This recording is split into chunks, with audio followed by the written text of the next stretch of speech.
La locura es no hacer nada. 1. Antes de introducirme en los problemas que nos ocasiona el paro, el futuro de nuestras pensiones, el pago de una deuda que no hemos contraído y los conflictos que tenemos que afrontar como consecuencia de nuestra entrada en la Comunidad Económica Europea, he de dirigirme a vosotros para deciros que el objetivo que persigo con estos artículos es concienciarnos que nuestros problemas no vendrán a resolvernos aquellos que desde el poder no se encuentren afectados por sus consecuencias. Es más, desde ese poder se tratará de mantener a raya a todo aquel que intente trastocar lo que en función de su dominio se considera como institucionalizado. Hemos llegado a un punto en la degradación que hasta los que sufren sus efectos consideran que el rebelarse contra lo establecido constituye una locura que no conduce a nada. Seguir drogados con las mentiras que nos están convirtiendo en marionetas es renunciar a nuestra humanidad. No podemos soportar por más tiempo los abusos y los embustes que esta lacra de políticos nos está imponiendo. Con el escepticismo, la apatía e incluso con el miedo es imposible que podamos superar un modelo que por estar podrido solo es necesario retirarle nuestro apoyo para que termine derrumbándose.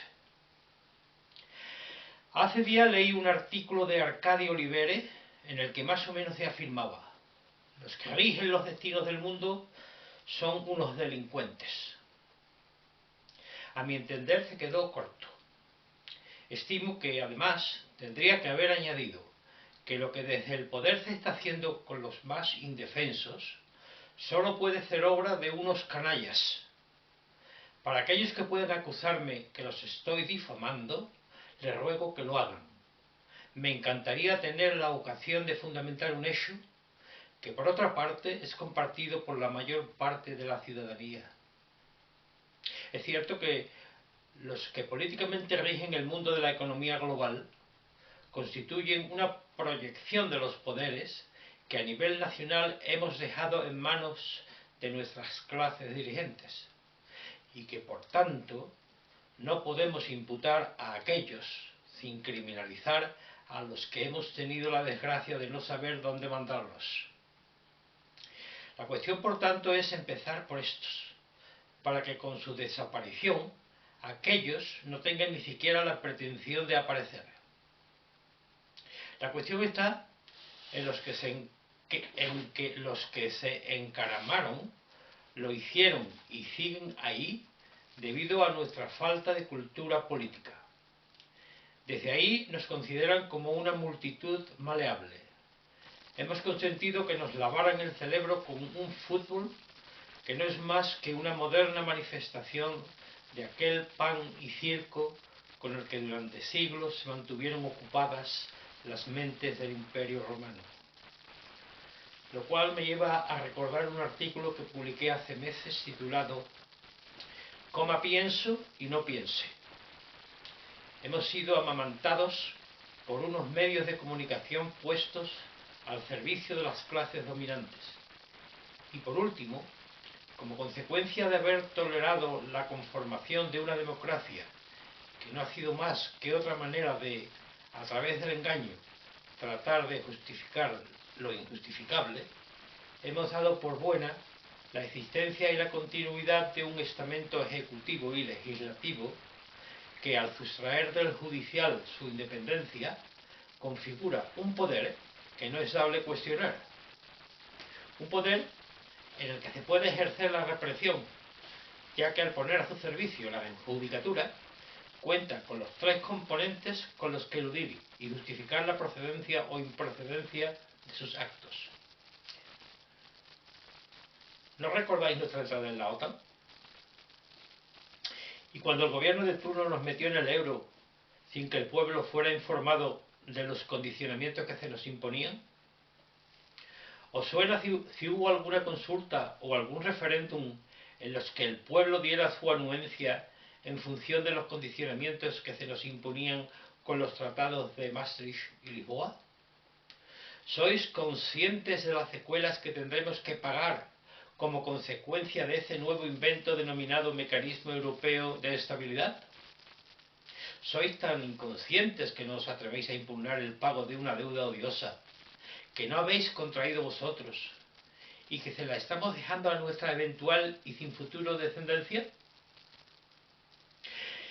En concordancia con la evidencia en la que tenemos que desenvolvernos y consecuentemente obligado a tener que efectuar una innoble pirueta, parece lógico entender que llamar delincuentes a los que se han encaramado es una insensatez que el señor Olivere no debería haber cometido. En primer lugar, porque, como ha sido mencionado con anterioridad, con independencia de que estos disponen de unas fuerzas represivas, financian y administran unos medios de comunicación que nos catequizan y nos muestran el camino que debemos seguir, que en función de esta catequización se justifican como desestabilizadoras las impugnaciones de aquellos que pretendieran denunciarlos, sirven para que los dirigentes manchados de barro hasta la nuca vuelvan a ser elegidos con amplia mayoría por una sociedad tan despolitizada como clientelar. Sirven para que el pueblo llegue a considerar que esa dignidad prefabricada con la que nos identificamos con el grupo se encuentra por encima de cualquier ejercicio de racionalidad, que en función de nuestro derecho a comulgar con lo que visceralmente asumimos como procedente debido a su generalización, estamos validando aquel vivan las cadenas con la que el pueblo quitó a los caballos y arrastró la carroza real de aquel Fernando VII. En segundo lugar, porque al estar estos encaramados representando de una manera que ellos llaman democrática las actividades que democráticamente deberían ser ejercidas por el pueblo, no solo usurpan los derechos de éste, sino que además, en connivencia con el capital, que es en última instancia el fuste que sostiene el pedestal, están utilizando al pueblo como si de un instrumento se tratara. En tercer lugar, porque si resultara demasiado evidente que a esta dama que está representando a la justicia la despojaron del pañuelo que cubría sus ojos y le colocaron unas gafas meticulosamente elaboradas por prescripción facultativa de aquellos que le facilitaron la visión, se convirtió en una meretriz de sus mentores, en una adorable y experimentada amante que al haber perdido su anterior predicamento carecería de autoridad para oponerse a aquellos con los que, compartiendo cama, entre otras cosas se atribuyeron la pernada de poder ejercer el indulto. Si nos tenemos que rendir a lo evidente, es mucho más sensato callarnos. A lo más que debemos esperar es a emitir validos. Eso sí, sin que se alteren los perros que cuidan del rebaño. El llamar delincuentes a los que están rigiendo los destinos del mundo no es recomendable practicarlo en un país civilizado. Porque este es un país civilizado.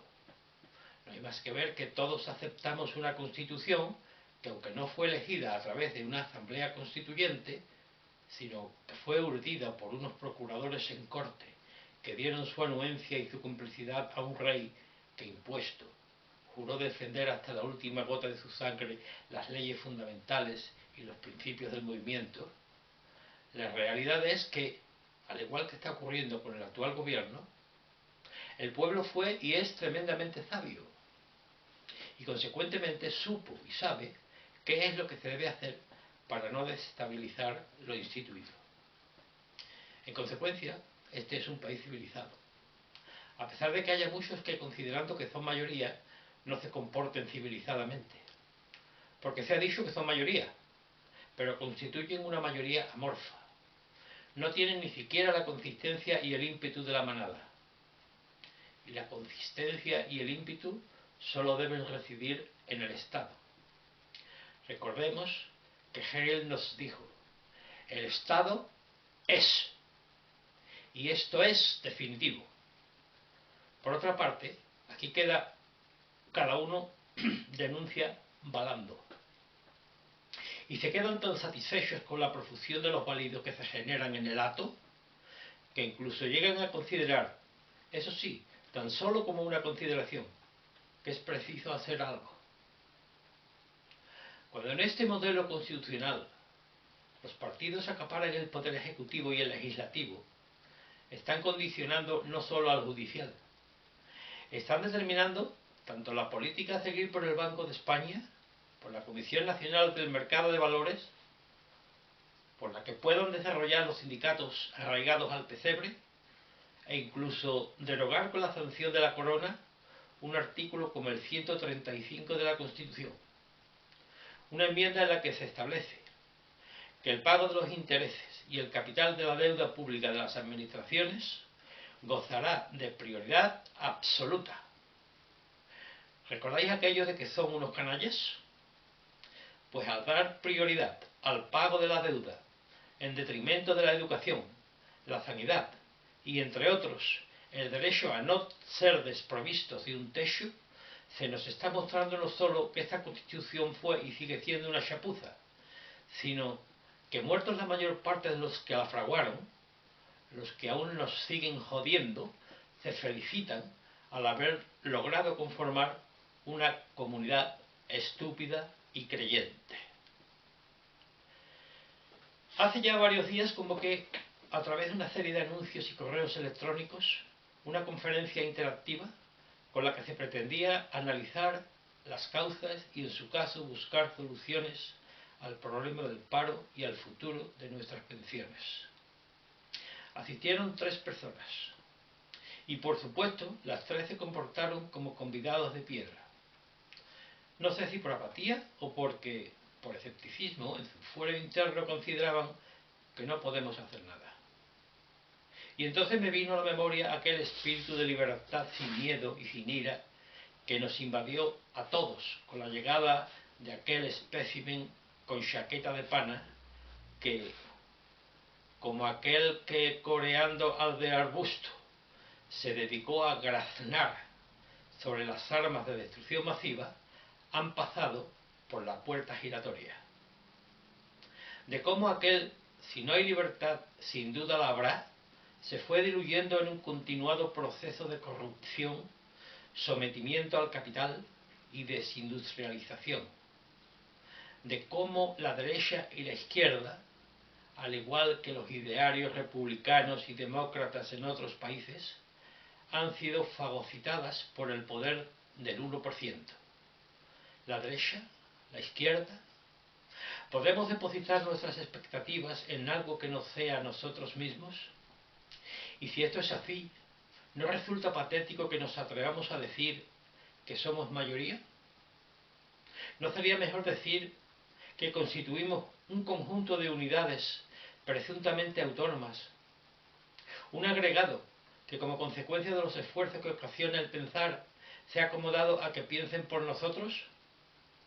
¿No nos hemos todavía enterado que pensando no solo podremos superar nuestros problemas, sino que al hacerlo estaremos concienciándonos de las canalladas que estamos padeciendo?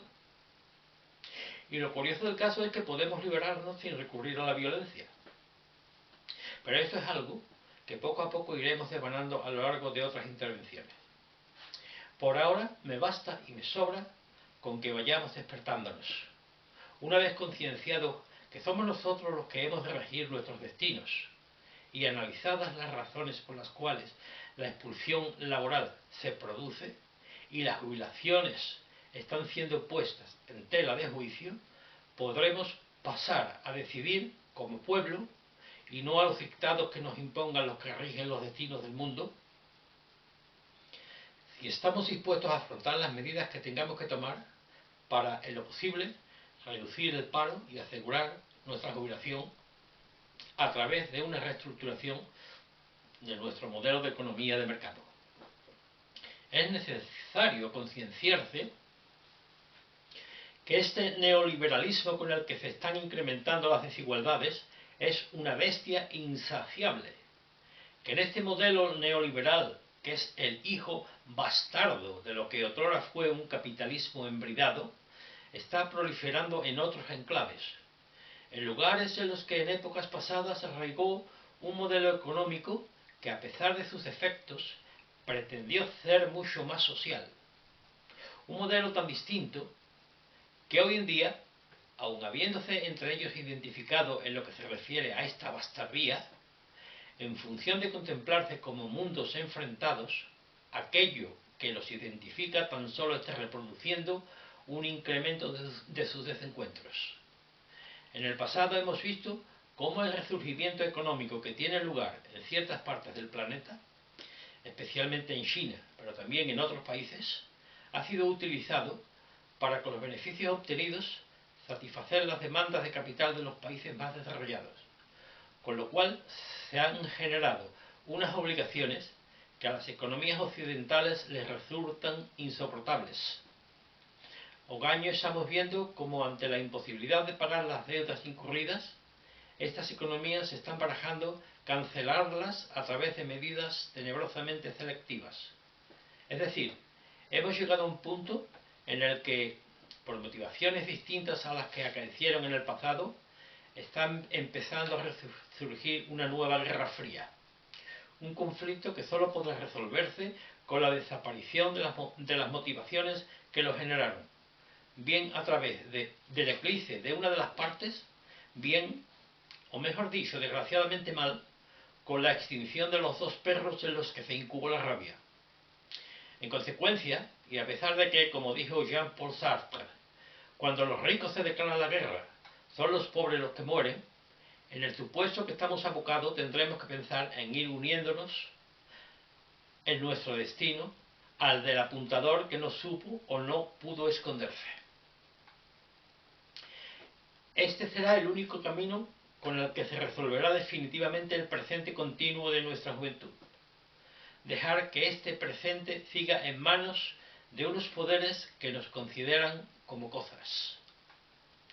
Lo cual me lleva a sacar a colación la siguiente cita de Rodion Romanovich. El gran empresario llevó de su mano a políticos y agentes sociales hasta las afueras de la ciudad. Allí les invitó a mirar un gigantesco descampado y solemnemente les dijo: ¿lo veis? Él nos sacará de la crisis. Si no fuera tan trágico, podríamos contemplarlo como la solución. Si nos pusiéramos un espejo delante, acabaríamos pareciéndonos mucho más a los tertulianos de un programa del corazón que a esos tipos que llevamos en nuestras camisetas. Hoy me ha llegado un artículo de Ordago en el que se decía: hay mucha gente muy de izquierdas que ha desdeñado el trabajo de las plataformas por considerarlo asistencialismo. ¿Han hecho asistencialismo las plataformas? Muchísimo. Asesoramiento, acompañamiento, intermediación. Más aún, el día a día de las plataformas está lleno de actividades de apoyo mutuo que ni siquiera tiene que ver con las políticas o la vivienda. ¿Sirve el asistencialismo para transformar el mundo? Depende. Si lo hacen a través de un mostrador burocratizado como un sindicato o de manera paternalista al estilo de Cáritas, el asistencialismo es estéril e incluso en ciertos modos se convierte en cómplice de la injusticia. Pero el estilo de la PA es profundamente diferente. Es colectivo, implica a todos en el problema de cada uno, y al hacerlo así, cambia la percepción que tiene la persona de su situación y lo convierte de pasivo sufridor de la injusticia en agente activo de la liberación colectiva. Esta, creo, es una de las formas con las que podríamos superar la indolencia y el desánimo en el que nos hallamos inmersos, consultándonos y buscando colectivamente encontrar soluciones a nuestros problemas, concienciándonos que tenemos que enfrentarnos no solo con los poderes que nos están utilizando, sino incluso con aquellos que, habiendo tirado la toalla y pretendiendo conformar un modo de vivir que consideran puede ser proyectado en el futuro, no solo han renunciado a su propia identidad, inducidos por la inmoralidad y las injusticias que tienen que sufrir en nuestra sociedad, han llegado a contemplar que ese vivir es extraño a la familia, a la moral, al esfuerzo y a las obligaciones. Si es cierto que lo económico en cierta forma determina lo que haya de ser lo social, Este modelo tenemos que cambiarlo. No hay otra alternativa.